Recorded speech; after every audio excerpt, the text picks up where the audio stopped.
respect and worshiped him. This woman humbled herself, lifted Jesus up, and worshiped him.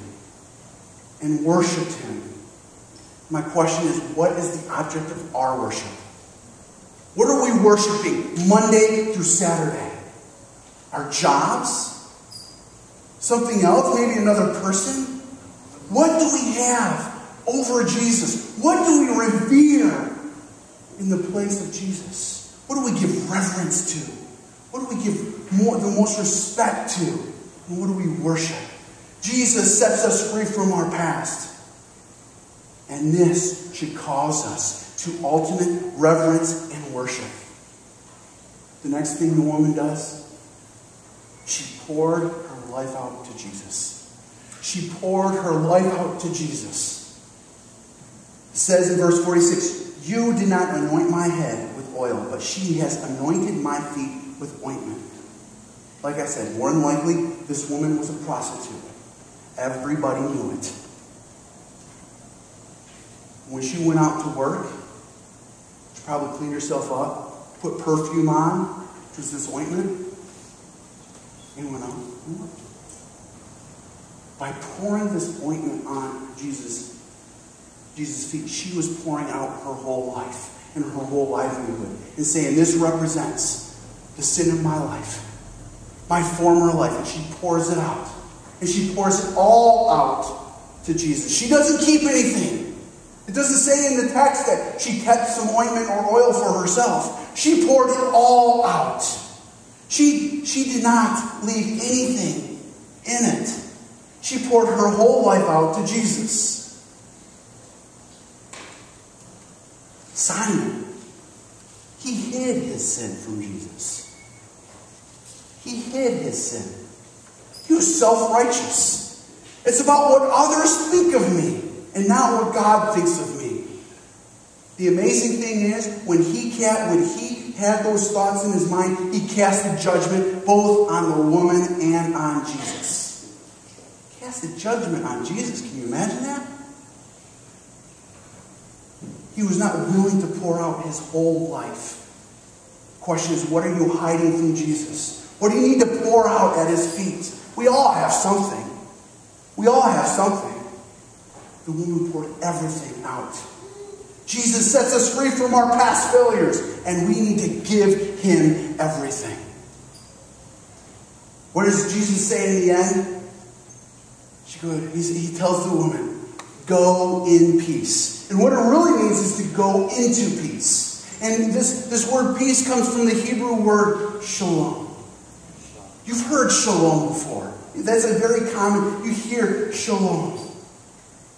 And what it means is prosperity, wholeness, goodness, blessing. And essentially Jesus was telling this woman, go in peace. You now have salvation.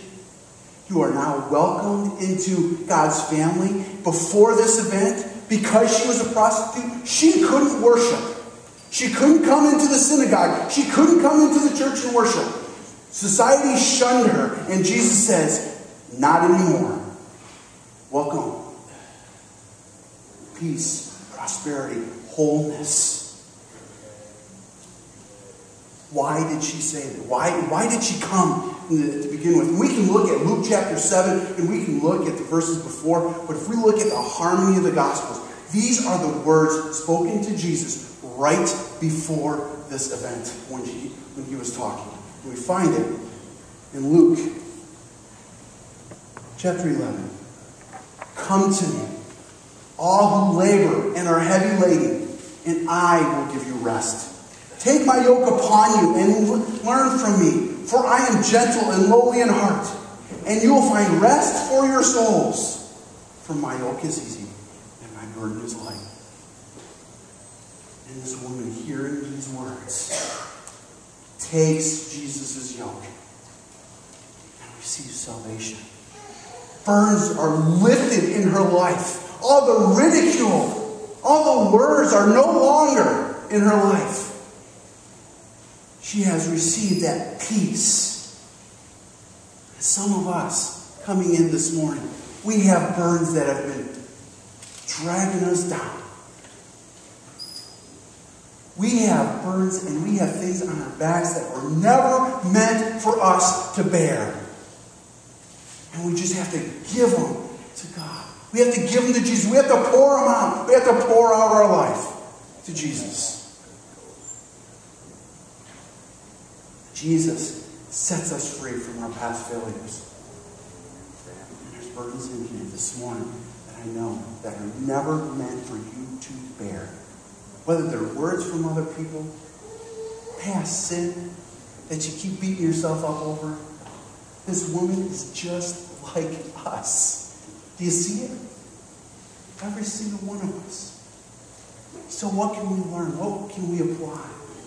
First is pour out your life to Jesus. Give him everything just like this woman. Don't leave anything in that alabaster jar. Pour it all out to Jesus. Give him everything. Find the peace. Find the rest. Have your burdens lifted. Find the shalom.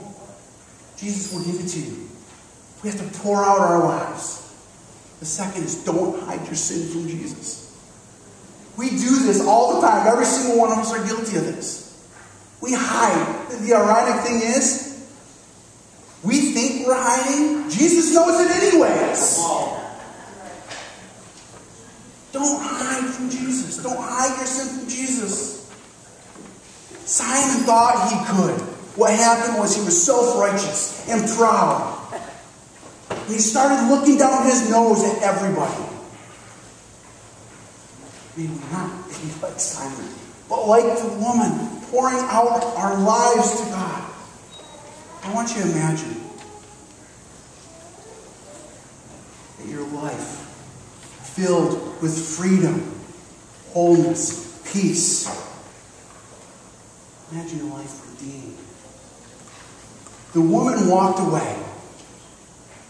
You can only imagine what the scene was. She's still crying. Imagine the glow on her face and the smile, the beaming. She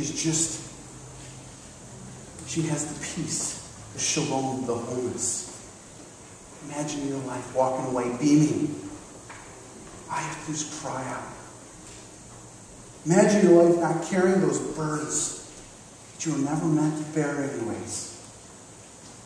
In a couple minutes, we're gonna enter into a time of worship, and there's going to be prayer ministers up here, and they're going to be in the back. Come, pour out your life. Don't leave it. Don't leave your alabaster jar full. Pour it out. I want you to imagine Grace Church, that we continue to be a place where people can find rest for their souls. A place where burdens can be lifted. That we continue to be a place where burdens are lifted.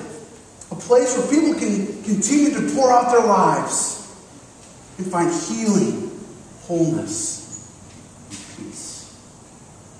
Not any peace, but peace. Let's pray.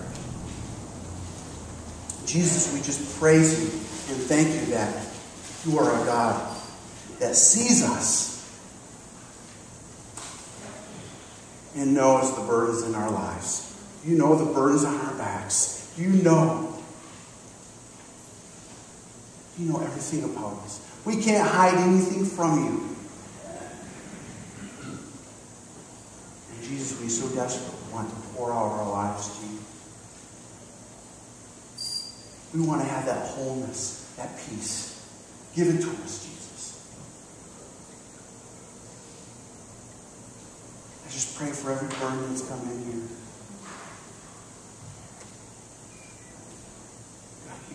You lift the burden. Your yoke is easy. We can say the words, but it's hard to get into our hearts. Put that into our hearts even now. And there are some here, Jesus, that don't even know. That don't even know you. They've never come to a place that they wanted. That you just showed them your salvation.